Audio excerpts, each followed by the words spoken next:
Podem trobar desenes de propostes de dissenyadors valencians en cada racó de la ciutat. Acudim en directe a un dels escenaris, a l'antic cercle de les Belles Arts. Allà està Anna Galvis.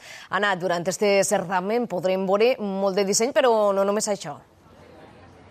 Així és, Mireia, bé, podem dir que hi ha propostes molt sorprenents i originals com la que trobem ací i que fusionen la cuina amb el disseny de mobiliari. El resultat són mobles que es poden menjar, com per exemple aquestes tauletes que tenim ací amb truita de creïlla i amb foie, o esta altra cadira gegant que ara veuran que està feta amb milfulles de verdura i amb marisc. Però el més curiós de tot és que estos plats estan inspirats en mobles reals, en mobles com estos. Ahí podem veure eixe meló que s'ha tallat imitant la taula Mustafa que hi ha baix. Són mobles que estan fets amb cartó ondulat, 100% reciclable, i segons ens diuen els dissenyadors de Sant Serif, són els mobles del futur perquè són ecològics i tenen una alta resistència. Per exemple, esta cadira que veuen ací pot suportar fins a 1.000 quilos de pes. Esta és només una de les propostes, però com ara veuran en trobaran moltes més.